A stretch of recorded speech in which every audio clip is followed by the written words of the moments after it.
Don't look. Don't cry. Don't breathe. Those were the 3 rules that kept Lily Chen alive for 3 years in the darkness. But tonight, when the container door exploded open and flashlight beams stabbed straight into her face, the little girl knew the rules no longer mattered. She was going to die. The Chicago harbor stretched cold and black under a moonless December sky. Wind howled through the maze of shipping containers, carrying the smell of rust, salt, and something else. Something rotten. Marcus Stone stood at the front of his 12-man team, his gray eyes scanning the rows of steel boxes.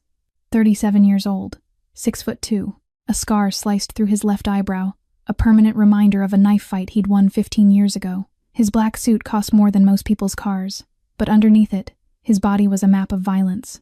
Every scar told a story. Every story ended with someone else bleeding.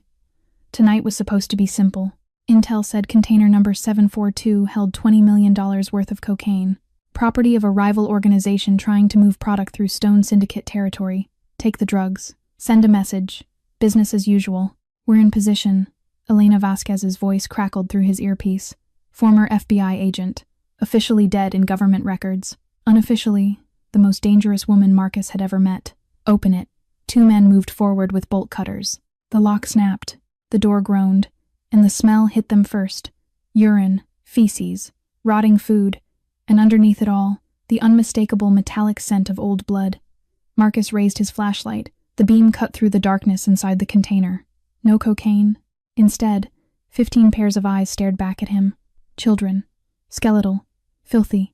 Chained to the walls by their ankles like animals. For exactly 3 seconds, Marcus Stone could not move, could not breathe, could not think, because suddenly he was not 37 years old standing in a Chicago harbor. He was 6. He was small. He was trapped in a basement that smelled exactly like this, chains cutting into his wrists, waiting for men with cold hands to come back. Boss? Elena's voice shattered the memory. The children started screaming, crying, begging in languages Marcus recognized and some he didn't. Spanish, Mandarin, Russian, English, all mixed into one chorus of terror. Please don't hurt us. I want my mommy. No, no, no, no, no, 14 children screamed.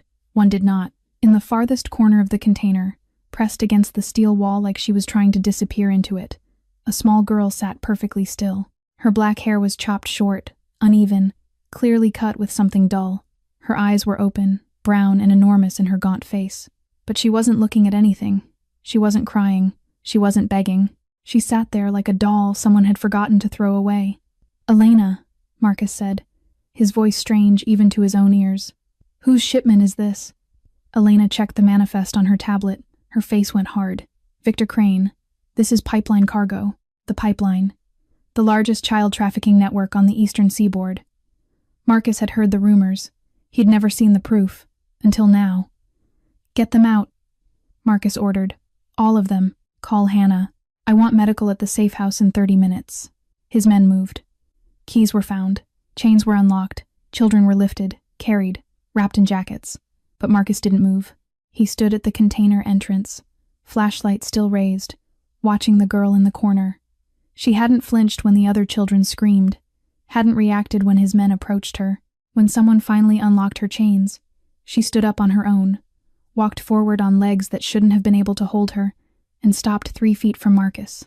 She looked up at him, and in those empty brown eyes, Marcus Stone saw something that cracked open a door inside him he'd spent 30 years keeping locked. He saw himself. Take them all to the safe house, he said again, quieter this time.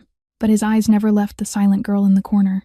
The safe house sat on the outskirts of Chicago, a converted warehouse that looked abandoned from the outside, but held enough medical equipment to rival a small hospital. Marcus had built it 7 years ago for moments exactly like this, when his people needed patching up away from questions and police reports. He never imagined it would be filled with children. Dr. Hannah Cole moved between the cots with practiced efficiency. 45 years old, silver-streaked hair pulled back in a tight bun, hands that had once saved lives in pediatric emergency rooms before she traded hospital politics for Marcus Stone's payroll. She didn't ask questions about bullet wounds. She didn't file reports. And tonight, she wasn't hiding the horror on her face. Malnutrition across the board, she reported to Elena, who stood by the door taking notes. Dehydration, infections, psychological trauma I can't even begin to assess. She paused at a boy no older than 8, checking the welts around his ankles where the chains had bitten into flesh. These children have been in that container for at least 2 weeks. Maybe longer. 14 children. 14 examinations. 14 small bodies carrying wounds no child should ever know. Then came the 15th, the girl from the corner.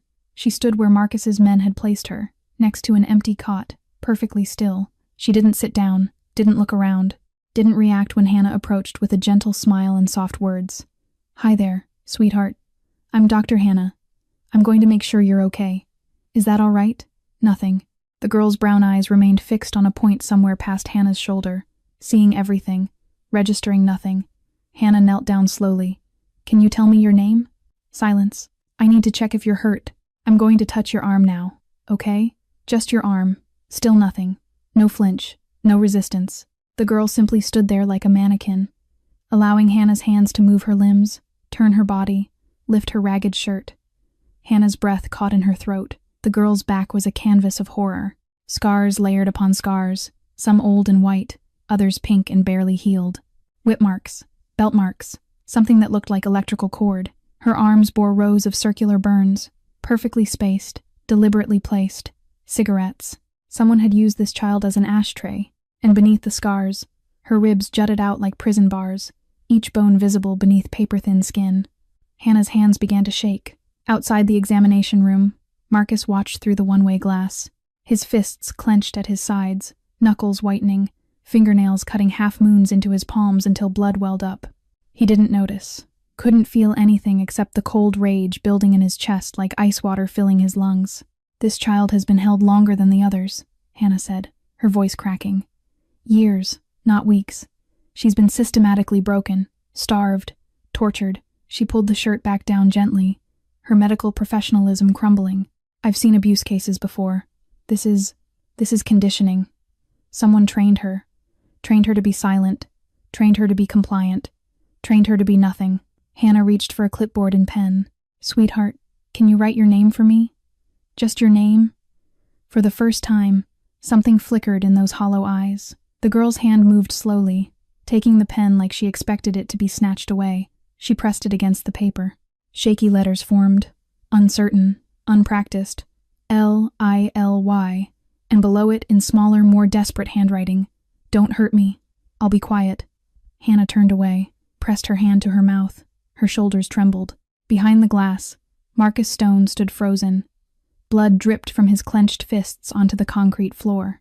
He had killed men for less than this, destroyed empires over smaller offenses, built his entire kingdom on violence and fear, and the simple principle that strength crushed weakness. But looking at those words on that paper, looking at this broken child who had learned that silence was survival, Marcus felt something he hadn't felt in 30 years.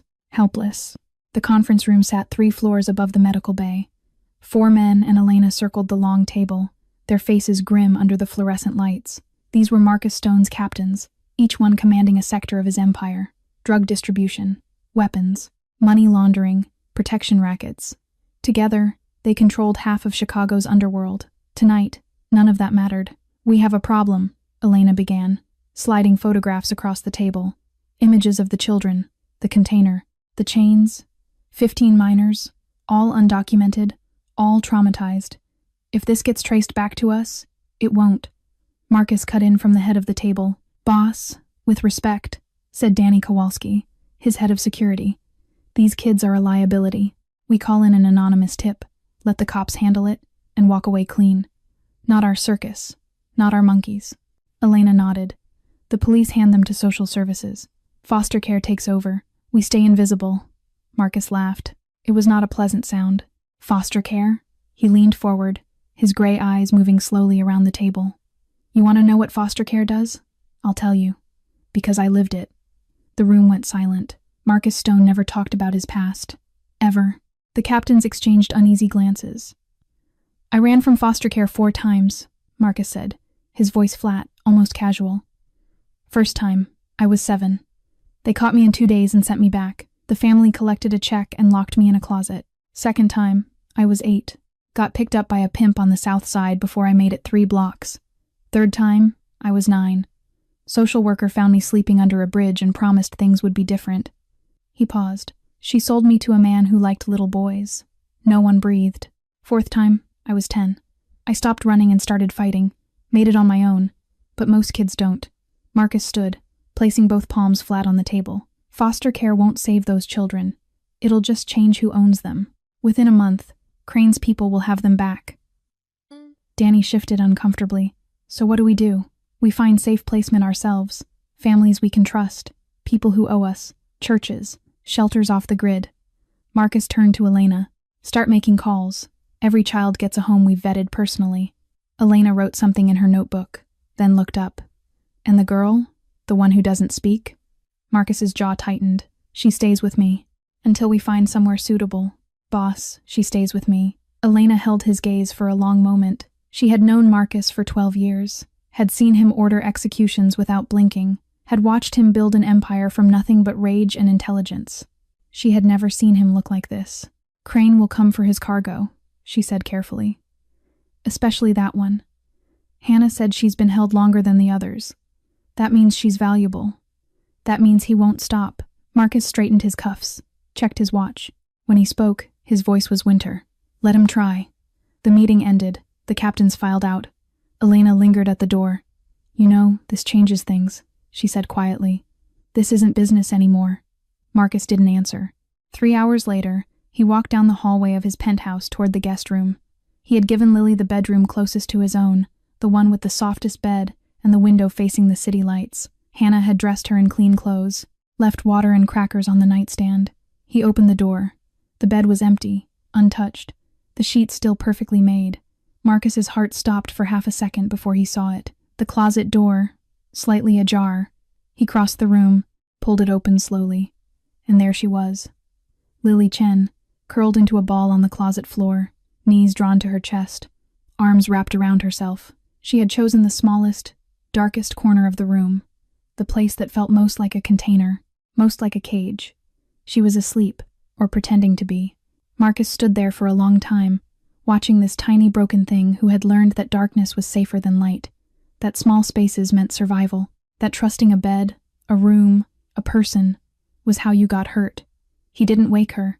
He just sat down outside the closet door, his back against the wall, and stayed there until morning. Morning light crept through the penthouse windows, painting gold stripes across the marble floors. Marcus had not slept. His back ached from sitting against the wall all night, but he had not moved until Lily stirred inside the closet around 6. She emerged like a wild animal leaving its den, slow, cautious, eyes scanning every corner of the room before her foot touched the carpet. Marcus pretended not to notice. He walked to the kitchen and started cooking. Pancakes. Simple. The only thing he remembered how to make from a lifetime ago, before foster homes and basements and survival. Someone had made him pancakes once. He couldn't remember who. Just the smell. Just the feeling that maybe, for one morning, things weren't terrible. He plated 2 stacks, added syrup, set them on the dining table. Breakfast, he said, keeping his voice neutral. Not too soft, not too loud, nothing that could be mistaken for a command or a threat. Lily stood in the kitchen doorway. She looked at the table, the chairs, the plates of food. She did not move toward them. Instead, she lowered herself into a squat against the far wall, her back pressed flat against the surface, her eyes locked on the front door. Escape route.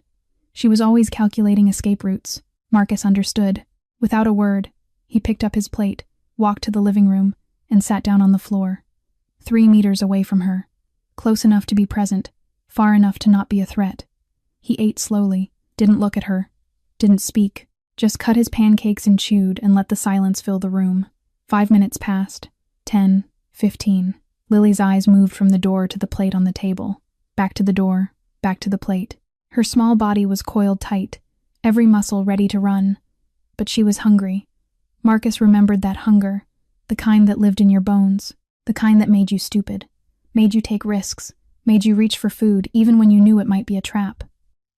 At the 20-minute mark, Lily moved. She didn't walk. She crept, low to the ground, almost crawling, keeping the wall at her back until the last possible moment. She snatched the plate off the table so fast it nearly clattered to the floor. Then she ate. No, not ate. Devoured. She shoved pancakes into her mouth with both hands, barely chewing, syrup smearing across her chin. Her cheeks bulged. She swallowed in painful gulps, her throat working overtime to get the food down before someone could take it away. And then she stopped. 1 piece of pancake left on the plate. Lily looked at it, looked at Marcus, looked at it again. She slipped it into her pocket. Marcus's chest tightened. He knew that gesture, knew it in his blood and bones. He had done the same thing at her age, hiding bread under his pillow, stuffing crackers into his socks, hoarding food like a squirrel because you never knew when the next meal would come, or if it would come at all. In the pipeline, meals were probably rewards or punishments. Eat when they say, starve when they say. Food was control, food was power, and this child had learned to steal survival in small pieces. Marcus set his fork down, reached for the second plate he'd made. Slowly, carefully, he slid it across the floor toward Lily. Not close enough to touch her, just close enough for her to reach. She stared at it. Then she stared at him. For the first time since the container, something shifted in those hollow brown eyes. Not trust, not warmth, something smaller, simpler. Confusion. Why would someone give her more? Why wasn't he taking it away? Why wasn't he hurting her for eating too fast, too messy, too much? Lily didn't take the second plate. Not yet, but she didn't run either. She stayed crouched against the wall, syrup drying on her fingers, watching Marcus stone like he was a puzzle she couldn't solve. He didn't explain, didn't smile, didn't try to make this moment into something it wasn't. He just sat there on the floor of his $1 million penthouse, a crime lord in a wrinkled shirt, and let a broken child decide for herself whether he was safe. Across the city, in a penthouse that made Marcus Stone's look modest, Victor Crane received the news. He was 52 years old, silver hair swept back from a face that belonged on magazine covers, tailored suits, manicured nails, a smile that had charmed politicians, celebrities, and law enforcement officials across 3 continents. Underneath that polished exterior lived something rotten. What do you mean, gone? The man delivering the report was sweating through his shirt. The container was hit last night. Professional job. By the time our people got there, the cargo was already cargo. Crane's voice dropped to a whisper. You're telling me 15 units of premium cargo simply vanished? Yes, sir. All of them. Crane stood at his window, looking out over Lake Michigan. The morning sun sparkled on the water like scattered diamonds. Beautiful. Peaceful. A perfect contrast to the rage building behind his eyes. Do you have any idea what you've lost me? The man swallowed. Sir, we're working to... There was a girl in that shipment. 7 years old. Asian features. Number 47 in the manifest. Crane turned slowly. A client in Dubai paid $500,000 for her. Wired the deposit 3 weeks ago. Do you understand what happens when I fail to deliver? Silence. I lose credibility. I lose clients. I lose millions in future contracts. Crane's voice remained calm, almost pleasant. Find out who did this. Now. Within hours, his people had answers. Security footage from a nearby warehouse showed vehicles. License plates traced to shell companies. Shell companies traced to other shell companies. And at the end of the paper trail, a name. Stone Syndicate. Crane stared at the intelligence report. Then he laughed. It started low, a chuckle rumbling in his chest. Then it grew, filling the room, bouncing off the expensive artwork and Italian marble floors. Marcus Stone. He savored the name like fine wine. The orphan boy from the South Side. The runaway. The survivor. He set the report down gently. Product number 47. My only defective unit. And now he's playing hero. His assistant shifted nervously. You know him? Know him? Crane smiled. And it was the smile of a predator remembering a meal that got away. I owned him. 31 years ago, his mother sold him to my network for $6,000. Gambling debts. She didn't even cry when she handed him over. He walked to his desk, opened a drawer, pulled out a faded photograph. A small boy, dark hair, gray eyes already hard with survival. Number 47 stamped across the bottom.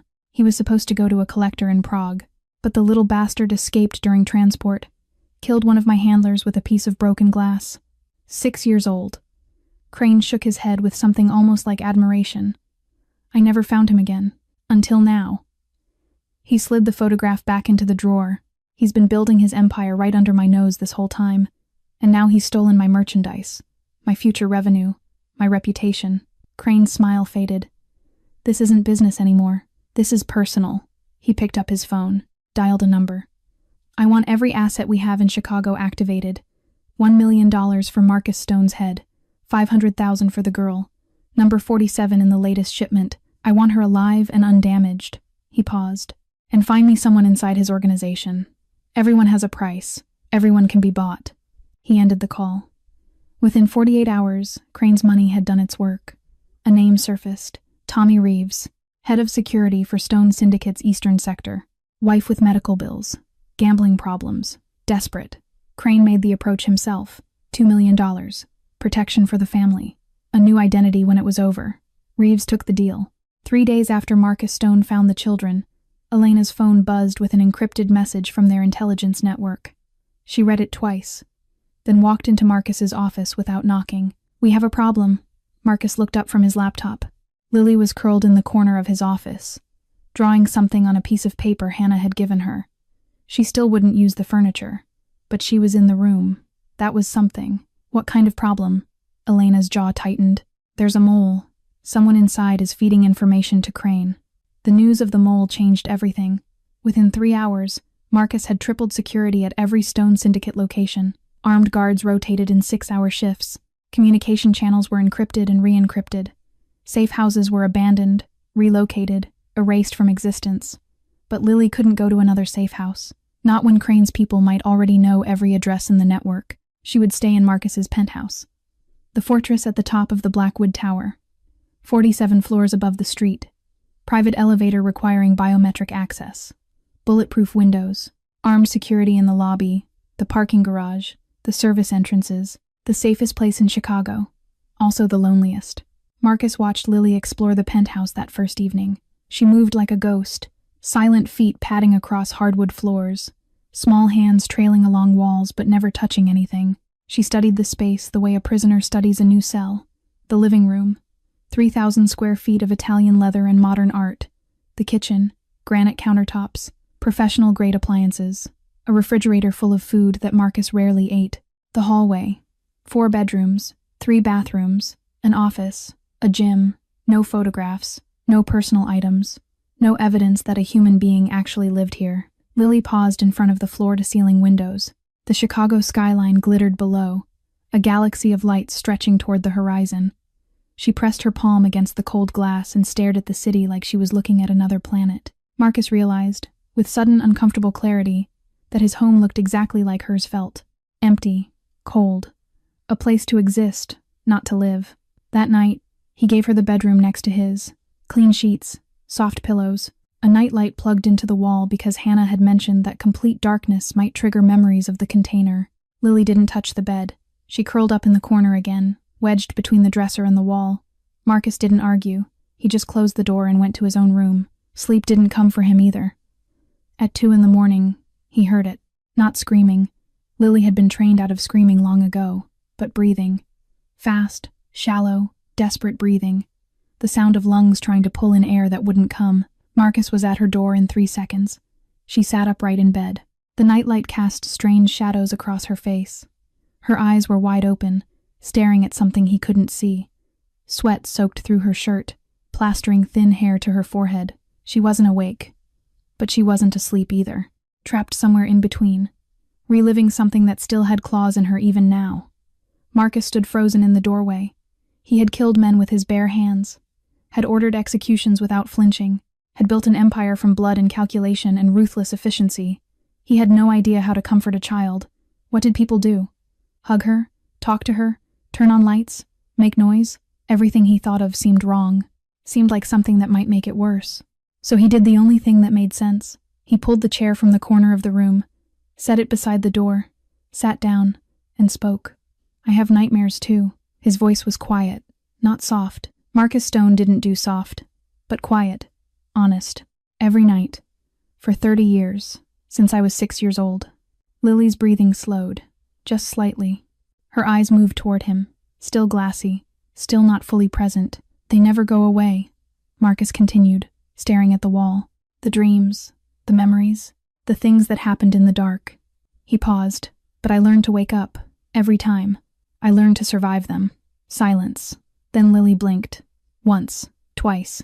She looked at Marcus, really looked at him, and for the first time, something flickered in those hollow brown eyes. Recognition, not trust, not safety, just the smallest acknowledgement that maybe, possibly, she was not the only broken thing in this room.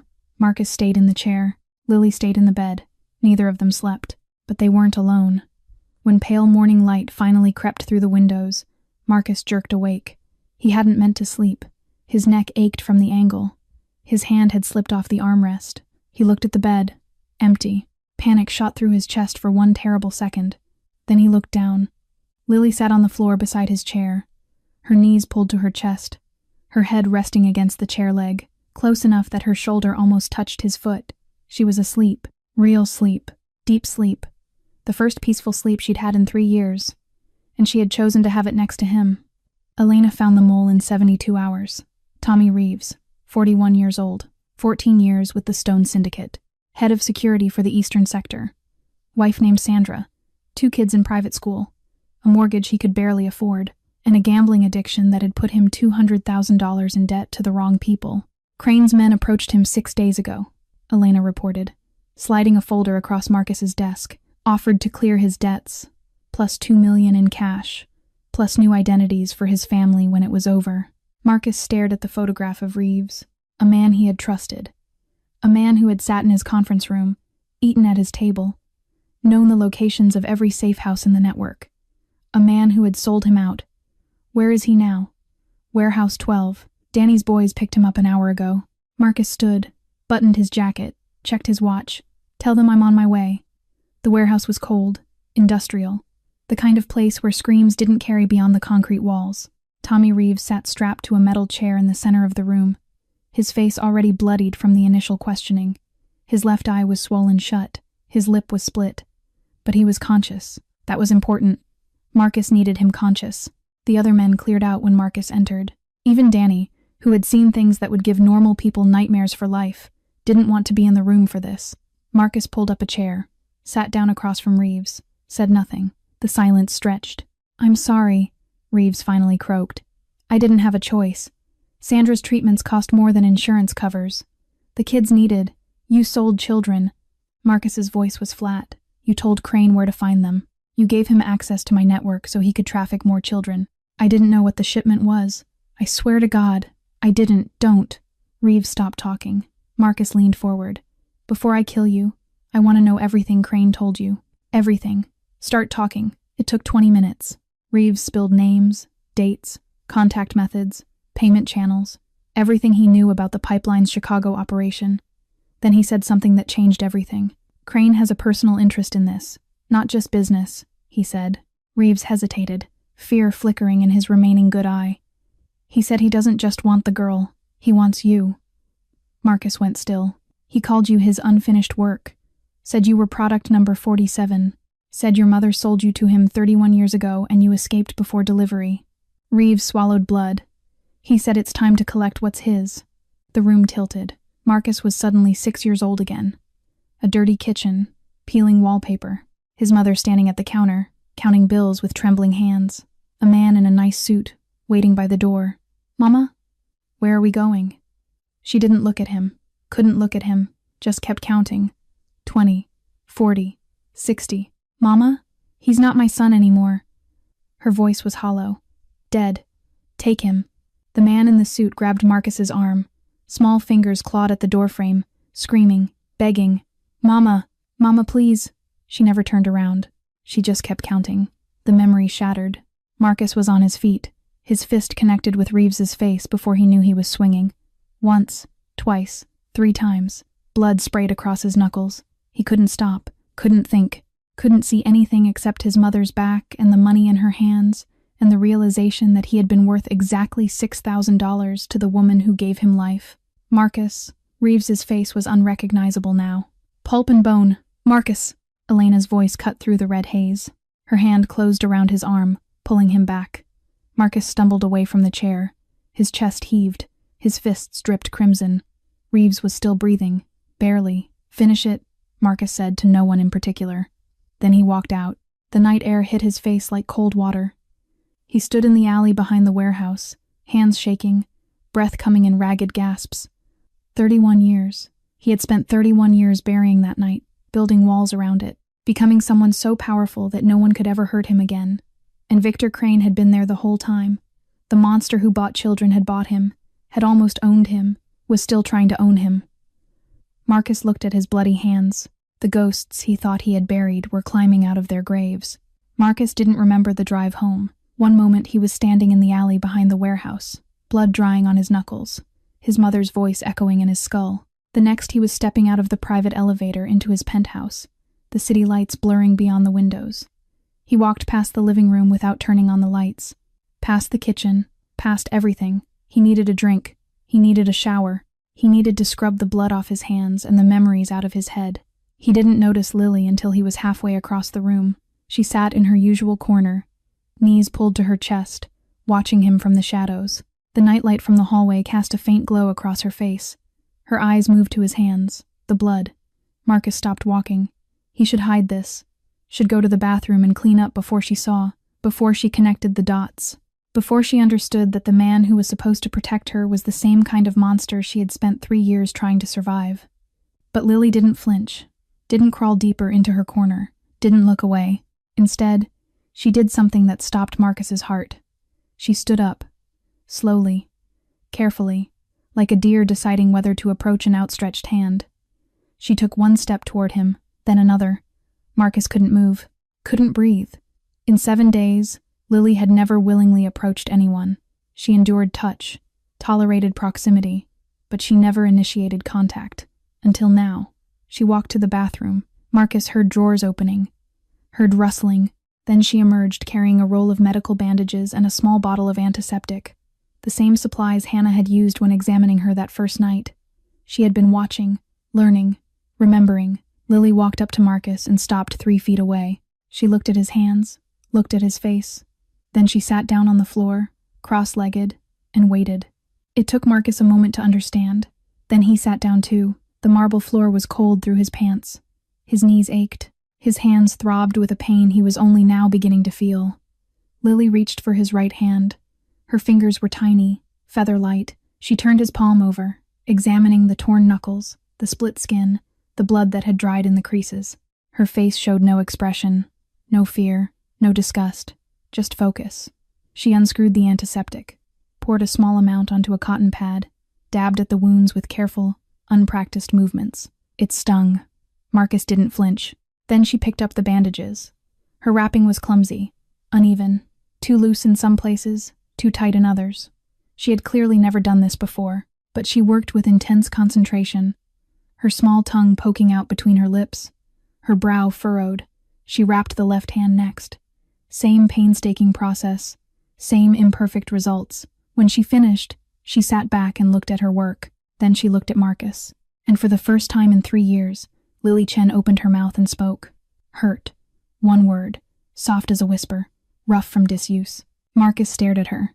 She wasn't asking if he was hurt, wasn't telling him she was hurt, wasn't using the word in any way he could clearly define.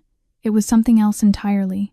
A bridge, a reaching out, a tiny hand extended across an impossible distance. She saw his wounds and recognized them, recognized pain, recognized brokenness, and instead of running away, she had come closer.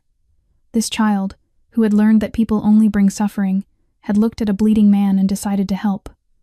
Marcus's throat closed. He looked at Lily, really looked at her.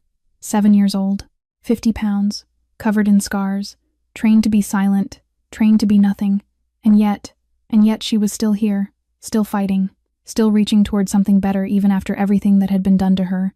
He saw himself in those brown eyes. Not the man he had become, the child he had been, broken, abandoned, sold for $6,000, but still alive, still reaching, still hoping, against all evidence, that somewhere out there was something worth surviving for. Marcus didn't speak, didn't thank her, didn't try to make this moment into something it wasn't. He just sat there on the cold marble floor, his bandaged hands resting in his lap, and let a 7-year-old girl show him what he had forgotten, that even monsters could be gentle, that even ghosts could heal, that even the most broken things could still reach toward the light. The explosion lit up the Chicago skyline at 3 a.m. Warehouse 9, Eastern Sector, a storage facility that held weapons, cash reserves, and 3 men who were simply in the wrong place at the wrong time. Their names were Miguel Santos, Derek Webb, and Paul Christensen. Miguel had 2 daughters. Derek was 6 months from retirement. Paul had just gotten engaged last week. Now they were ash. The message arrived on Marcus's phone 20 minutes later. A single photograph of the burning building, followed by 6 words. Return my property, or lose more. Marcus stared at the screen until it went dark. Then he called an emergency council meeting. They gathered in the secure conference room at 4 a.m. 5 captains, Elena, all of them running on adrenaline and fear. The explosion had sent shockwaves through the organization. 3 men dead, millions in assets destroyed, and the promise of more to come. "This is a declaration of war," Danny Kowalski said, pacing near the windows. "Crane isn't negotiating. He's making an example. He hit us in our own territory." Vincent Ricci, head of the southern sector, slammed his palm on the table. "If we don't respond, we look weak. Every rival in the city will smell blood. If we do respond, we escalate." Elena's voice was measured. "Careful. Crane has resources. We're still mapping. International connections. Friends in law enforcement. This could get very ugly very fast." Marcus sat at the head of the table, silent. The bandages on his hands had been replaced with fresh ones. His knuckles still throbbed. His mother's voice still echoed in his head. "There's another option." Everyone turned to look at Frank DeLuca, the oldest captain in the room, 63 years old, been with the organization since Marcus founded it. "The girl," Frank said carefully. "We give her back. Crane gets what he wants. We get peace. 3 men are already dead. How many more do we lose over one child?" Silence. Marcus didn't move. "She's damaged goods anyway," Frank continued, warming to his argument. "Crane will probably dispose of her within a month. We cut our losses, protect our people, and move on. It's simple math." More silence. Then Marcus stood. His chair scraped against the floor. The sound was very loud in the quiet room. He walked around the table, slow, deliberate, each step measured like a predator circling prey. He stopped behind Frank's chair. "Simple math," Marcus repeated. His voice was soft, almost gentle. "That's what you said?" Frank's Adam's apple bobbed. "I'm just being practical. We have to consider I was 6 years old when my mother sold me." Marcus's words fell like stones into still water. "Simple math. $6,000 for her gambling debts. That was my value. My life, reduced to simple math. No one breathed. That girl in my penthouse was worth $500,000 to a buyer in Dubai. Simple math.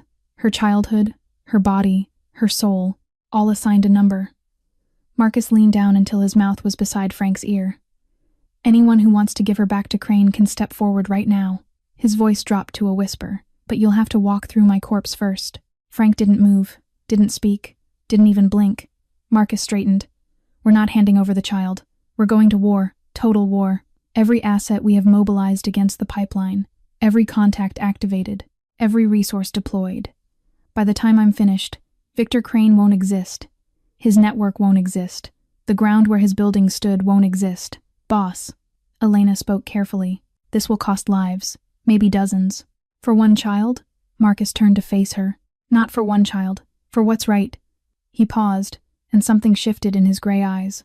Something old and wounded and finally healing. "I've spent 37 years doing terrible things to terrible people, building an empire on violence and fear. This is the first time I've ever fought for something that matters." The meeting ended. The captains filed out. Elena lingered. "You know this changes everything," she said quietly. "There's no going back after this. I know." Neither of them noticed the small shadow behind the conference room door. Lily stood in the hallway, pressed against the wall, her heart pounding. She had heard footsteps and followed them, had pressed her ear to the crack and listened to words she didn't fully understand. But she understood enough. Someone wanted to give her back, to the darkness, to the chains, and someone else had said no. Someone was fighting for her. For the first time in 3 years, Lily Chen felt something other than fear. She didn't have a word for it yet, but it felt like hope. The days after the council meeting settled into a strange rhythm. War preparations consumed most of Marcus's time. Intelligence gathering, asset positioning, strategy sessions that ran late into the night. But between the phone calls and the planning, he carved out hours for something he had never done before, teaching a child how to be human again. "You don't have to ask permission to eat."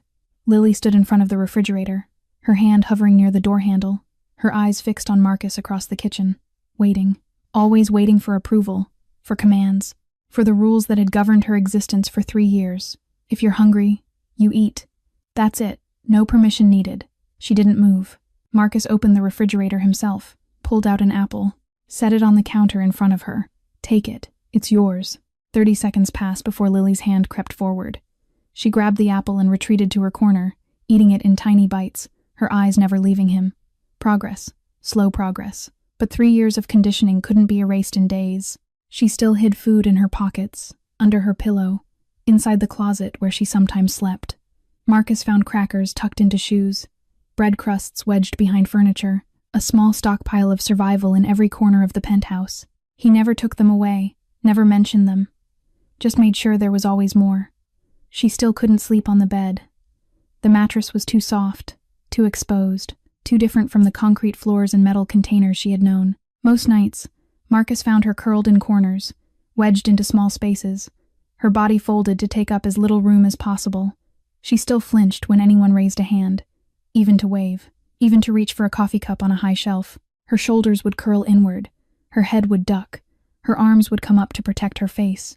Reflexes, survival instincts, programmed responses that fired before her conscious mind could catch up. Marcus learned to move slowly around her, keep his hands visible, announce his presence before entering rooms. Then came the glass. It was an accident, a stupid, careless accident. Marcus was reaching for his phone on the kitchen counter and knocked a water glass with his elbow. It tumbled off the edge and shattered on the marble floor. The sound exploded through the penthouse. And Lily dropped. Not ran, not flinched, dropped. Her knees hit the floor so hard Marcus heard the impact. Her hands flew to her head, fingers lacing together over the back of her skull. Her forehead pressed against the cold marble, and she started talking. Sorry. The words poured out in a continuous stream. No pauses, no breaths, just an endless loop of apology spoken into the floor. Sorry. Marcus stood frozen, glass shards scattered around his feet. Sorry, I'll be good, I'll be quiet, sorry. He had seen violence, had committed violence, had witnessed men beg for their lives in a dozen different languages. Nothing had ever sounded like this. He moved slowly, lowered himself to the floor 3 feet away from her, made himself small, made himself quiet. Lily. Sorry, Lily. Look at me. Sorry, I'm not going to hit you. The stream faltered, hiccuped, continued. Sorry, I will never hit you. Never. Do you hear me? I don't care what you break. I don't care what you do. I will never hit you. Lily's body shook. Her fingers were white where they gripped her skull. Her breathing came in short, ragged gasps. Marcus didn't move closer, didn't reach for her, just stayed where he was, his voice low and steady. You're safe here. The glass doesn't matter. Nothing matters except that you're safe. Minutes crawled past. 5, 10, 15. Slowly, gradually, the trembling eased. The apologetic mantra faded to silence. Lily's fingers unclenched from her head. She lifted her face from the floor. Her cheeks were wet. Her eyes were red. But she was looking at him. See? Marcus said softly. Still here. Not angry. Not hitting. Just here. Lily didn't respond. But she didn't look away either. That night, after she had finally fallen asleep in her corner, Marcus sat on the balcony with a glass of whiskey. The Chicago skyline glittered below. Cold wind cut through his shirt. He had killed men without hesitation, had ordered executions without losing sleep, had built an empire on blood and fear and the simple belief that strength was the only currency that mattered. And yet one small girl dropping to her knees had broken something inside him. He stared at his reflection in the glass. Am I good enough to save her? He whispered to the darkness. Or am I just another monster pretending to be something else? The city didn't answer. Neither did the whiskey. Doctor. Hannah Cole arrived at the penthouse every Tuesday and Thursday afternoon. She brought crayons, colored pencils, stacks of blank paper, toys that were designed to look like games but were actually psychological assessment tools. Lily wouldn't talk, not in sentences, not in conversations. The words she had spoken to Marcus Hurt remained her only verbal communication in 2 weeks. But she would draw. Hannah spread the materials across the living room floor and sat back, letting Lily approach on her own terms. No pressure, no expectations, just presence and patience. The drawings told stories that words couldn't. The first picture showed a small figure with black hair lying on a red floor. A larger figure stood over her, stick arms raised. The red spread from the larger figure to the smaller one in jagged lines. Is this you? Hannah asked gently. The small one? Lily shook her head. She picked up a black crayon and drew a third figure in the corner. Tiny, watching. Hannah's stomach turned. That's you, watching. A small nod. And the person lying down? Lily wrote in shaky letters. Mama. Over the following sessions, more pictures emerged. Each one a window into hell. A dark room with no windows. Stick figures lined against walls. Chains drawn as heavy black lines around ankles. Men with no faces bringing food that was never enough, taking children away who never came back. A smaller room within the dark room. A box. Lily drew herself inside it, knees to chest, hands over ears. The basement, Hannah murmured, recognizing the term from trafficking case studies. A conditioning facility. A place where children were broken systematically, their identities erased, their willpower destroyed, their humanity stripped away layer by layer. 3 years. Lily had survived 3 years in that place. After the 4th session, Hannah found Marcus in his office. She closed the door behind her and didn't sit down. I need to tell you what I've learned. Marcus set down his pen, waited. Her mother was killed in front of her. Lily was 4 years old. The traffickers came to their apartment. Her mother tried to fight them off, tried to protect her daughter. Hannah paused. She failed. Lily watched her die. Then they took her. Marcus's jaw tightened, his hands flattened against the desk. For 3 years, she was held in a facility they called the basement. She was trained, conditioned, taught that obedience meant survival and resistance meant pain. She was starved, beaten, burned, and isolated until she stopped being a child and became inventory. I know what they did. You know the facts. You don't know what it means. Hannah leaned forward. That child does not believe good people exist. In her world, everyone is a threat. Everyone wants something. Everyone will eventually hurt her. Including you? Then I'll prove her wrong. How? Hannah's voice sharpened. By being different? By being patient? By telling her you won't hurt her? She shook her head. Mr. Stone, with respect, you live in the same world she does. You trust no one. You believe everyone has an angle. You've survived by assuming the worst about people and being right often enough to stay alive. Marcus said nothing. How do you teach a child to trust when you don't know how to trust yourself? The question hung in the air like smoke. Marcus didn't have an answer, couldn't find one, couldn't pretend he had figured out something that had eluded him for 37 years. Hannah gathered her things. I'll keep working with her. But you need to understand this isn't just about her healing. It's about whether you're capable of becoming someone worth healing for. She left. Marcus sat alone in the silence, her words echoing in his skull. That evening, Lily finished a new drawing. She had worked on it for an hour, bent over the paper with unusual focus, selecting colors carefully, adding details she normally skipped. When she was done, she stood up and carried it to where Marcus sat reading reports on the couch. She held it out without a word. Marcus took it. The picture showed darkness, heavy black crayon covering most of the page. In the center stood a tall figure, drawn in darker black, almost invisible against the background. Broad shoulders, no face, just a shape. And beside the tall figure, a smaller shape. A dot, really. A tiny presence standing close enough to touch. Hannah came to look over Marcus's shoulder. Can you tell us who this is, Lily? Lily took the paper back, found a corner of white space at the bottom, picked up a pencil. Her handwriting was still shaky, still uncertain, but the words were clear. The man who didn't hurt me. Marcus stared at those 5 words until they blurred. Somewhere in the darkness of his chest, something cracked. Not broke, cracked. Just enough to let a tiny sliver of light through.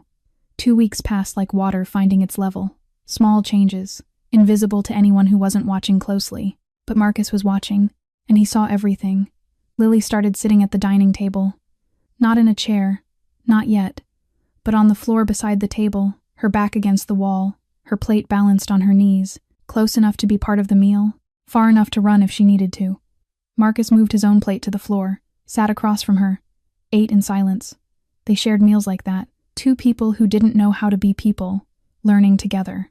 Lily started sleeping on the bed, not in the center, not stretched out like a normal child. She curled into the corner where the mattress met the wall, her body pressed against both surfaces. Her rabbit, a small stuffed toy Hannah had brought, clutched against her chest. But it was the bed, not the closet, not the floor. Progress. Lily started speaking. Single words at first. Hungry, tired, cold, functional language, survival communication. Then short phrases. More water. Too loud. Where going? Her voice was rusty, unpracticed. Sometimes she would start a sentence and stop halfway through, as if surprised by the sound of her own words. But she was speaking, and more often than not, she was speaking to Marcus. She started following him, not obviously, not closely, but whenever Marcus moved through the penthouse, small footsteps would echo behind him. When he sat in his office to work, she would appear in the doorway, watching for a moment before settling into a corner with her crayons. She would sit there for hours, drawing, observing, studying him like he was a puzzle she was trying to solve. Marcus learned to work with an audience, learned to keep his voice calm during phone calls, his movements slow and predictable, learned to narrate his actions without expecting responses. I'm making coffee. I'm reading reports. I'm going to open this drawer now. Small announcements, tiny warnings, giving her control over her environment, one word at a time. One afternoon, Marcus was reviewing intelligence files on Crane's operation when Lily's voice cut through the silence. What, you do? He looked up. She sat in her usual corner, crayon frozen mid-stroke, her brown eyes fixed on him. What do I do? He repeated. A small nod. Marcus set down the file. How did you explain organized crime to a 7-year-old? How did you describe an empire built on violence and fear and the systematic exploitation of human weakness? He couldn't. So, he told her a different truth. I keep bad people from hurting others. Lily processed this, her brow furrowed. The crayon resumed its movement across the paper. She paused, searching for words. Like you keep... Con? Marcus's chest tightened. Con? Me? Con. She pointed to herself. Keep me? Vietnamese. She was mixing Vietnamese with English. Con meant child in her mother's language. Marcus's throat closed. Yes. His voice came out rough, cracked, like I keep you. Lily nodded slowly, satisfied with the answer. She returned to her drawing. But something had shifted. Something had clicked into place. She understood now. In her own way, in her own words, she understood what Marcus was doing, why he was fighting, who he was fighting for.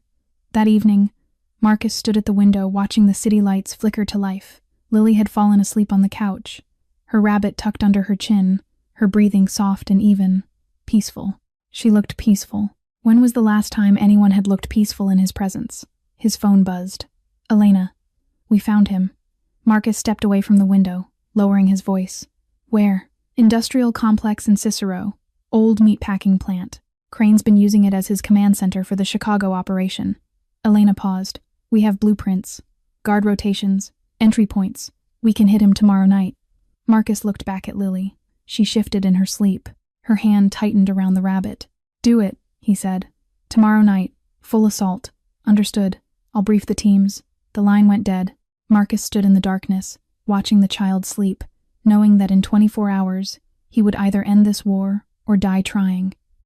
Either way, she would be free. The assault team gathered at midnight. 32 men, the best Marcus had, armed with automatic weapons, body armor, and years of loyalty forged in blood and money. They knew what they were walking into. They knew some of them might not walk out. None of them hesitated. Marcus checked his vest, his weapons, the tactical radio clipped to his shoulder. Everything in order, everything ready, except him. He left the staging area and walked back into the penthouse, down the hallway, to the room where Lily slept. The door was already open. She sat upright in bed, her pillow clutched against her chest, her eyes wide in the darkness. She wasn't sleeping, hadn't been sleeping. She had heard the movements, the preparations, the low voices of men preparing for war. You go? Her voice was small, barely a whisper. Marcus stepped into the room. Yes, I have to go to work. Night work? Night work. Lily's fingers tightened on the pillow. Bad night work? He couldn't lie to her. Not anymore. Not after everything. Yes, but I'll come back. Something flickered in her eyes. Fear, doubt, the shadows of everyone who had ever made her promises and broken them. Come back, she repeated. Not a question, a plea. I will. Promise? The word hit Marcus like a bullet. Promise. Such a small word. Such an enormous weight. He had made promises before. Business promises. Threat promises. Promises sealed with handshakes and contracts and the implicit understanding that betrayal meant death. But this was different. This was a 7-year-old girl who had learned that promises meant nothing. That words were just sounds people made before they hurt you. That trust was a trap and hope was a weakness. And she was asking him to promise anyway. Marcus crossed the room, knelt beside her bed, put himself at her eye level. I promise, he said. I will come back. Lily studied his face, searching for the lie, searching for the betrayal that always came. She didn't find it. She nodded once, then lay back down, pulling the pillow tight against her body. Okay, she whispered. Okay. Marcus stood, walked to the door, looked back once. She was watching him go, her eyes glowing in the darkness like a small animal waiting to see if the predator would return. He closed the door gently and went to war. The meatpacking plant loomed in the Cicero darkness like a dead thing. They hit it from 3 sides simultaneously. Breaching charges, flashbangs, coordinated assault. The guards never had a chance. Marcus moved through the chaos with cold precision. 2 shots.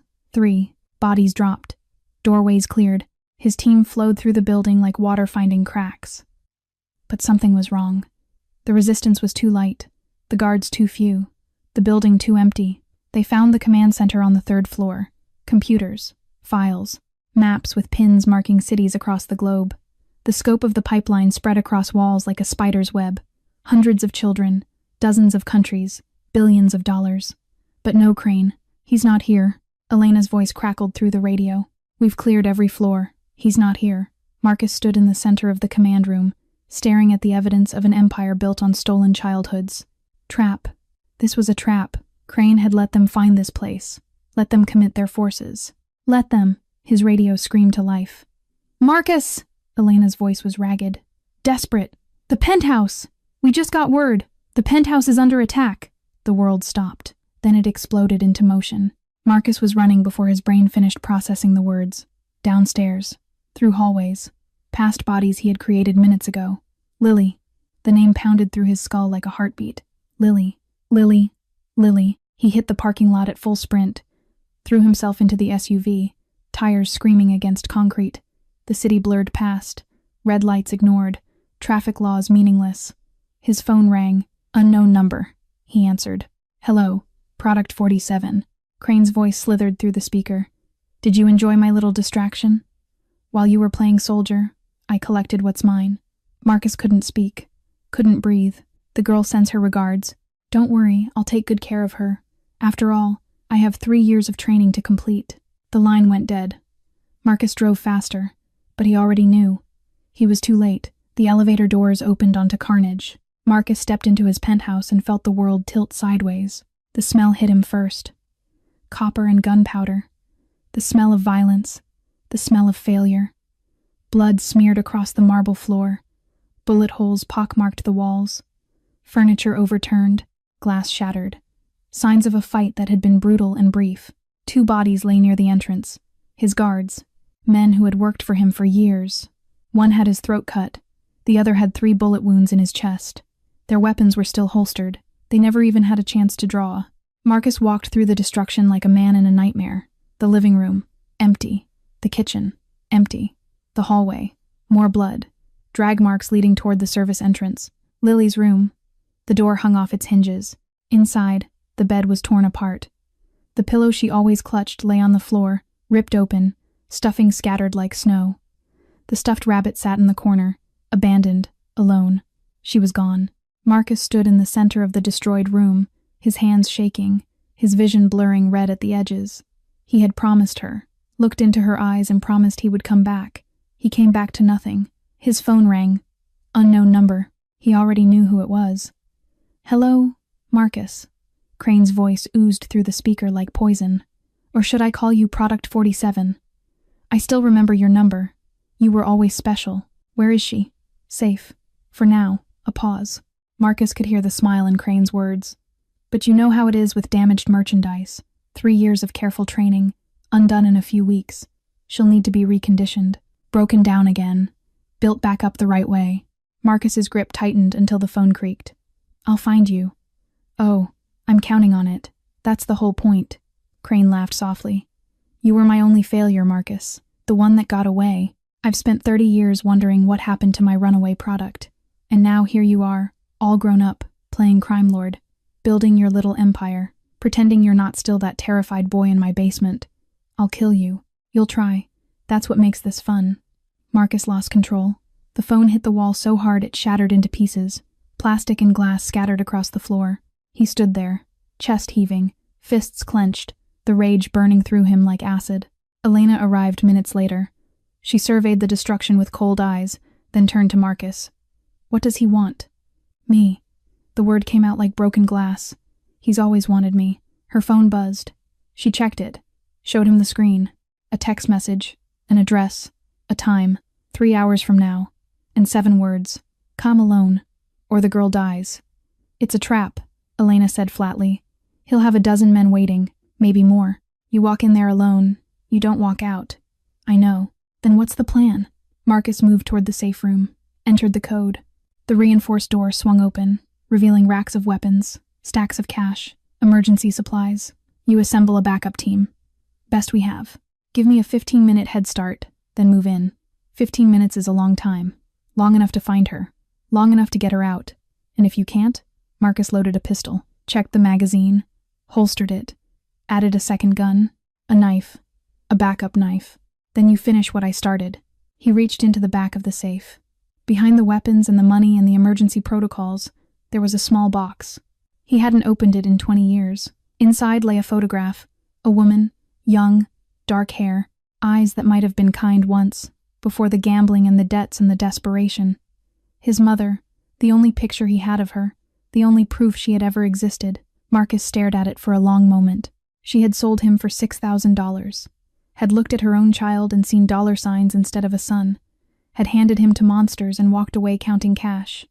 He had kept this photo as a reminder of where he came from, of what people were capable of why trust was weakness and love was a liability.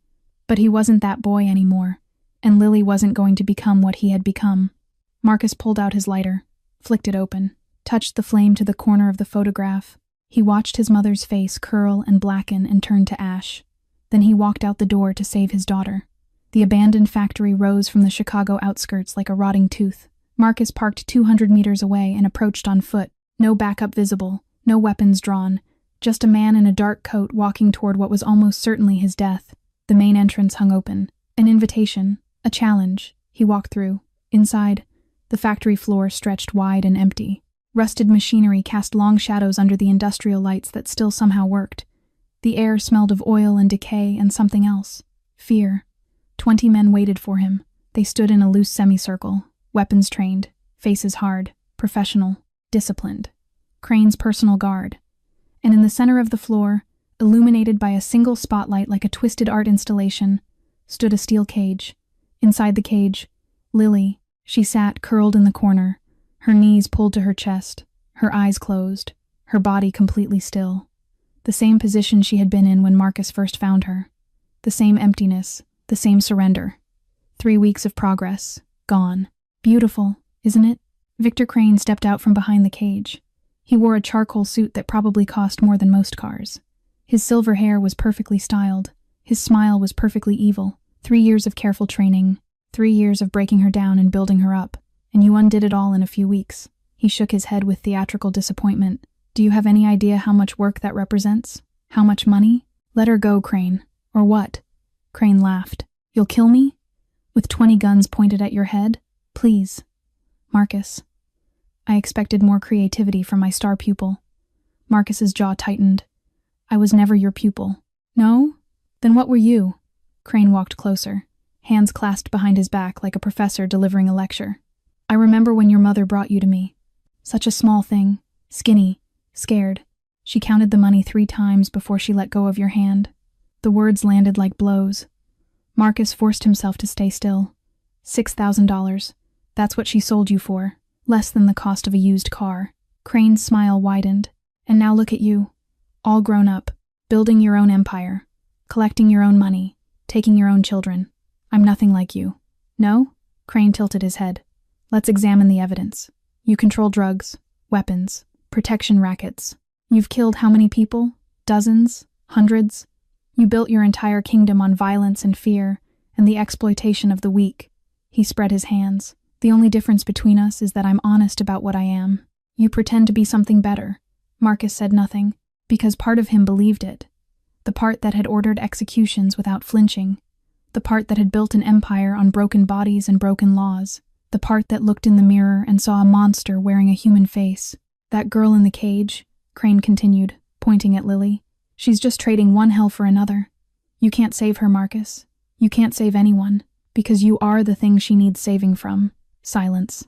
Marcus stared at the cage, at the small body curled inside it, at the child who had trusted him, believed in him, followed him into a life that was just another kind of darkness. Maybe Crane was right. Maybe monsters couldn't raise anything but more monsters. Maybe Lily's eyes opened. She lifted her head slowly. Her gaze found Marcus across the factory floor, brown eyes meeting gray, and then something happened that had never happened before. Lily screamed. Not a whimper, not a cry, a full-throated scream that echoed off the factory walls and shattered 3 years of trained silence. Mr. Stone. His name. She was screaming his name, not running from the monster, running toward him. Marcus felt something break open in his chest, something that had been locked since he was 6 years old, and he moved. Lily's scream shattered everything. 3 years of silence, 3 years of swallowed words and buried cries and the desperate, animal knowledge that making noise meant pain, all of it broken in a single moment. She screamed his name. She chose to scream his name, and Marcus Stone, who had spent 37 years trusting no one, believing in nothing, building walls around his heart thick enough to stop bullets, he moved. His hand hit the signal device in his pocket. One press, Elena would have seen it. The backup team would be moving. 15 minutes had already passed, but 15 minutes was too long. Marcus drew his weapon and fired before Crane's men could react. The first guard dropped. The second. Chaos erupted. Gunfire exploded through the factory. Muzzle flashes lit the darkness like lightning. Bullets screamed past Marcus's head as he ran not toward cover, not toward safety, but toward the cage, toward Lily. A guard stepped into his path. Marcus shot him in the chest without breaking stride. Another came from the left. 2 bullets. Center mass. Down. Behind him, the factory doors burst open. Elena's team poured in like a flood, automatic weapons blazing, drawing fire away from Marcus's charge. But he barely noticed. All he could see was the cage, the small figure inside, the eyes that were fixed on him, wide with terror but also something else. Trust. She trusted him. Crane saw it too, saw his leverage slipping away, saw the chaos consuming his perfectly laid trap. He raised his pistol, not at Marcus, at Lily. Time slowed. Marcus saw the gun turn, saw Crane's finger tighten on the trigger, saw the trajectory of the bullet that would end a 7-year-old life.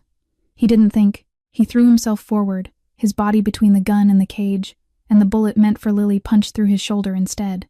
The pain was white-hot, blinding. His left arm went numb, blood sprayed across the concrete. But he didn't stop. He hit the cage at full speed, his good hand finding the lock, his fingers working despite the agony screaming through his body. The lock was industrial, heavy, meant to hold. Marcus ripped it off the hinges with strength he didn't know he had. The cage door flew open. Lily scrambled out, her small hands reaching for him, grabbing his jacket, his shirt, anything she could hold. Mr. Stone! Mr. Stone! I'm here. His voice was ragged, wet. He could feel the blood soaking through his coat. I'm here, Lily. I came back. Her eyes dropped to his shoulder, to the red spreading across his chest. Her face crumbled. You bleeding. It's okay.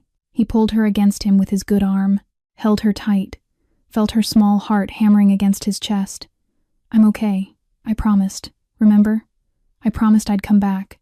But blood doesn't matter. He pressed his face against her hair. She smelled like fear and dust and the industrial cleaner from the cage. She smelled like the most precious thing in the world. Nothing matters except you're safe. You're safe now. Around them, the battle raged. Elena's team was pushing Crane's men back, but the factory had become a maze of gunfire and shadows. Marcus saw Crane disappearing through a side door, running, escaping. Every instinct screamed at him to follow, to chase down the monster who had haunted his entire life, to end this once and for all. But Lily was trembling in his arms. Lily was crying, actually crying. Real tears, real sounds, 3 years of frozen grief finally breaking through. And Marcus made his choice. He didn't chase Crane. He sat down on the blood-stained concrete, his back against the empty cage, his wounded arm hanging useless, his good arm wrapped around a 7-year-old girl who had just proven that even the most broken things could still find their voice. Elena appeared beside him, gun still raised, eyes scanning for threats. Crane got away. We can still... No. Marcus, if we move now, I said no. He looked up at her, and for the first time in their 12 years together, Elena saw something in his eyes she had never seen before. Peace. Let him run. I have what I came for. Lily pressed her face against his chest, her tears soaking through his bloodied shirt. You came back, she whispered. You came back. You came back. You came back. Marcus held her tighter. Always, he said. I'll always come back. The bullet had passed clean through. Dr. Hannah Cole delivered the news while stitching Marcus's shoulder in the penthouse bedroom. Entry wound in front, exit wound in back. No major arteries severed. No bone fragments. Painful, messy, but survivable. "You're lucky," Hannah said, pulling another suture tight. 2 inches to the left, and we'd be having a very different conversation. Marcus didn't feel lucky. He felt hollow, exhausted, like something had been carved out of him and he hadn't yet figured out what had taken its place. "She hasn't moved." Hannah glanced toward the chair by the window. Lily sat there, knees pulled up, arms wrapped around them, watching every move Hannah made with fierce concentration. "She's been like that since we brought you in. Won't eat, won't sleep, won't leave the room." Hannah lowered her voice. "She's guarding you." Marcus turned his head, met Lily's eyes across the room. The 7-year-old stared back without blinking. Sentinel, protector. The child watching over the wounded adult, roles reversed. "I'll need to change these bandages tomorrow," Hannah said, finishing her work. "Try not to move the arm too much. And Marcus?" She paused at the door. "Let her stay. She needs this more than you know." The door closed. Silence settled over the room. Marcus lay against the pillows, his shoulder throbbing, his body heavy with blood loss and exhaustion. He should sleep, should let the healing begin. But Lily was still watching. "You should rest," he said. She shook her head. "I'm okay, Lily. The doctor fixed me." Another headshake, more insistent this time. "Watching," she said. "Keep you safe." His chest tightened.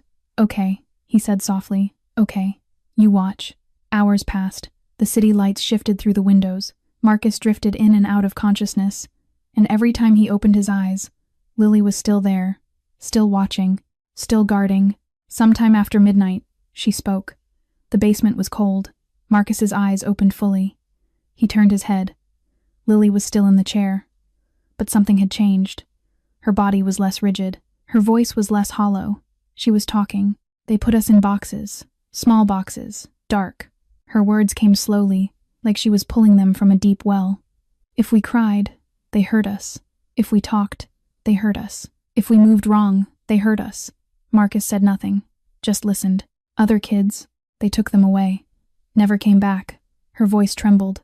"I stayed quiet, stayed small, so they wouldn't take me." Tears welled in her brown eyes. Real tears, not the silent kind that she had learned in the darkness. These were loud, messy, alive. "And Mama," the word cracked in her throat. Mama tried to stop them. She fought.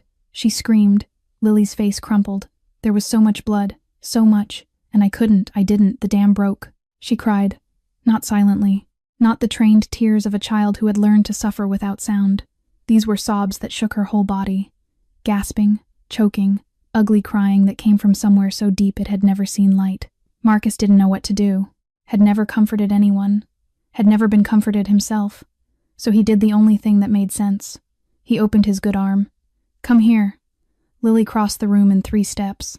She climbed onto the bed, careful of his shoulder, and pressed herself against his chest. Her tears soaked through his bandages. Her small hands gripped his shirt like he might disappear. He held her. "You leave me?" she asked between sobs. "You leave like Mama?" "No. Mama said she'd come back." "She never." Another sob swallowed the words. Marcus took a breath, felt the weight of this moment, the importance of these words. "I am not your Mama," he said slowly, carefully, each word a promise. "I am me, and I do not." "Leave." Lily cried harder, pressed closer, her body shaking against his. "Not ever, not ever." He didn't make promises he couldn't keep, had never in his life offered empty words for comfort, but this wasn't empty. This was the truest thing he had ever said. The crying eventually slowed. The sobs became hiccups. The hiccups became deep, exhausted breaths. Lily fell asleep on his chest. Her tears were still wet on her cheeks. Her fingers still clutched his shirt. Her heart still beat against his ribs. Marcus lay there in the darkness, a sleeping child in his arms, and felt something shift in the deepest part of himself. He didn't have a name for it yet, but it felt like becoming human. 1 week changed everything. Marcus's shoulder healed enough to move without wincing. The stitches held. The pain faded to a dull throb that he could ignore when necessary. And Crane was running out of places to hide. Elena tracked him through a network of informants and intercepted communications. After the failed ambush, Crane's organization had crumbled, his men scattered, his assets frozen, his carefully constructed empire collapsing like a house of cards in a hurricane. He's heading for Mexico, Elena reported, spreading surveillance photos across Marcus's desk. Private airstrip near Laredo. Flight scheduled for tomorrow night. If he crosses the border, we lose him. Marcus studied the photographs. Crane looked smaller in them, diminished. A man who had spent decades building a kingdom of nightmares, reduced to running through the desert like a common criminal. How many men does he have left? 6, maybe 8. The rest abandoned him when the money stopped flowing. Marcus nodded slowly. Prepare a team. We leave in 3 hours. He found Lily in the living room, drawing at the coffee table. She looked up when he entered, her crayon pausing mid-stroke. Something had shifted in her since that night in his arms. The hollow emptiness in her eyes had been replaced by something fragile but real. She spoke more now, smiled occasionally, still slept curled against the wall, still hoarded food, still flinched at loud noises. But she was healing. They both were. Marcus crossed the room and knelt beside her, bringing himself to her eye level. The same way he had knelt that night before the raid, the same position, the same promise about to be made. I have to go, he said. One more time, to finish this. Lily's hand tightened on her crayon. The bad man? Yes, the bad man. You heard him? I'm going to make sure he never hurts anyone again. Not you, not anyone. Lily processed this. Her brown eyes searched his face with an intensity that still surprised him. You come back? I come back. Promise? The word didn't feel heavy anymore. It felt like the most natural thing in the world. Promise. Lily nodded once. Then she reached out and touched his hand. Just briefly, just enough. Okay, she said. I wait. The airstrip sat 20 miles from the border, a strip of cracked concrete in the middle of nowhere. Marcus's team hit it at sunset, when the light was failing and shadows stretched long across the desert floor. Crane's remaining guards fell quickly. Professionals knew when a fight was lost. Most surrendered without firing a shot. The ones who didn't met swift ends. Marcus found Crane in a maintenance hangar, hunched behind a rusted oil drum, his silver hair disheveled, his expensive suit stained with dust and sweat. He raised his hands when Marcus appeared. Wait, the smooth confidence was gone from his voice. Let's talk. I have money, more than you could spend in 10 lifetimes. I have contacts, information. I can give you everything. Marcus walked closer. Everything you need to expand your operation. Double it, triple it. Just let me closer. We're the same, Marcus. We both know that. We're survivors. We do what's necessary. We, Marcus, stopped 3 feet away. Crane's eyes darted left and right, searching for escape that didn't exist. Kill me and nothing changes. His voice turned desperate. There are others. The pipeline doesn't die with me. You can't stop. Yes, Marcus said quietly. I can. He raised his gun. Please, 1 shot. The sound echoed across the empty desert and faded into nothing. Victor Crane crumpled to the ground, a hole in his forehead, his eyes still wide with surprise. Dead. The monster who had haunted Marcus's childhood. The man who had stolen Lily's humanity. The architect of thousands of shattered lives. Gone. Marcus stood over the body, waiting for something. Satisfaction. Relief. Closure. Nothing came. He felt empty. Hollow. Like he had just finished a task that should have meant everything but somehow meant nothing at all. Revenge was supposed to feel different than this. Then he thought of Lily. Waiting for him. Trusting him. Believing that he would keep his promise. And suddenly the emptiness filled with something else. Purpose. He holstered his weapon, turned away from the corpse, walked out of the hangar into the fading light. Clean this up, he told Elena. I'm going home. Home. He had never called the penthouse that before. It had always been a fortress, a safe house, a place to exist between battles. But now there was a 7-year-old girl waiting for him there. A girl who would check his hands for blood and his face for lies. A girl who needed him to come back whole. For the first time in 37 years, Marcus Stone wanted to go home. And he did. 6 months changed a man. 6 months changed everything. Marcus Stone stood at the window of his penthouse, watching the Chicago skyline glitter against the evening sky. The same view he had studied 1,000 times before. The same city. The same lights. But nothing was the same. Behind him, the penthouse had transformed. The cold, sterile space that once resembled a museum had become something else entirely. Drawings covered the refrigerator door, crayon landscapes, stick figures, a series of increasingly detailed cats that Lily had become obsessed with, toys scattered across the living room floor. A purple backpack hung by the front door, Small shoes sat beside his large ones in the entryway. And sounds, there were sounds now. Laughter echoing down hallways, footsteps running from room to room, a small voice calling Mr. Stone. Mr. Stone, look what I made. 14 times a day. The penthouse had become a home. Stone Syndicate had changed too. Marcus had spent 6 months systematically dismantling the illegal operations that had built his empire. Drug distribution networks dissolved. Weapons deals terminated. Protection rackets converted into legitimate security companies. It wasn't altruism. It was survival. He couldn't raise a child in shadows. Couldn't teach her to trust the light while living in darkness. Couldn't become the father she needed while remaining the monster he had been. So he changed. Elena thought he was crazy. You're walking away from billions, she had said. 3 months ago. Everything we built. I'm building something better, he had replied. She stayed anyway. Loyalty ran deeper than profit. Lily started school in February. A private academy with security protocols Marcus had personally designed. Armed guards in unmarked cars. Background checks on every teacher, every staff member, every parent of every classmate. Paranoid, maybe. But he had promised to keep her safe. And miraculously, wonderfully, she was thriving. She had friends now. Girls her age who invited her to birthday parties and playdates. Teachers who praised her artwork and worried about her quiet moments. A life beyond survival. Doctor. Hannah came every week for therapy sessions. The progress was slow but real. She'll never be completely normal, Hannah had told Marcus last month. The trauma is too deep. There will always be nightmares. Always bad days. Always scars that ache when the weather changes. Marcus had nodded. He understood scars. But she's living, Hannah continued. Really living. Do you know how rare that is? Do you know how many children like her never make it this far? He knew. She's a miracle, Marcus. And so are you. The adoption papers had been finalized 3 weeks ago. Lawyers, documents. A judge who asked careful questions and studied Marcus's face for signs of deception. He had passed. Somehow, impossibly, he had passed. Lily Chen became Lily Stone on a Tuesday afternoon in a courtroom that smelled like old wood and new beginnings. She had held his hand throughout the entire proceeding. Hadn't let go once. Now, standing at the window, Marcus heard small footsteps approaching. He turned. Lily stood in the doorway, clutching a piece of paper against her chest. Her hair was longer now, brushing her shoulders. Her cheeks had filled out. Her eyes, those brown eyes that had once been hollow as empty wells, sparkled with something that looked remarkably like joy. I made something, she said.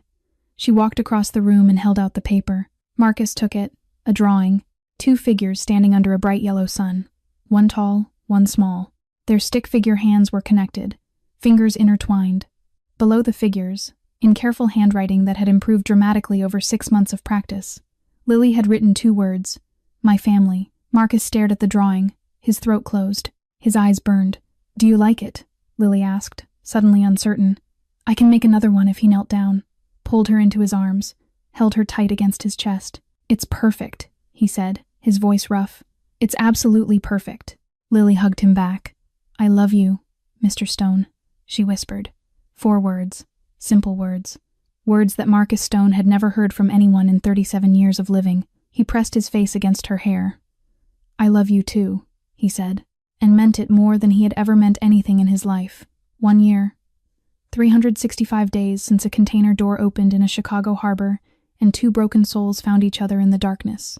Marcus Stone sat on the penthouse balcony, the December wind cutting through his jacket, the city lights spreading below like scattered diamonds. Beside him, in a chair pulled close enough that their shoulders almost touched, sat Lily. She was 8 years old now.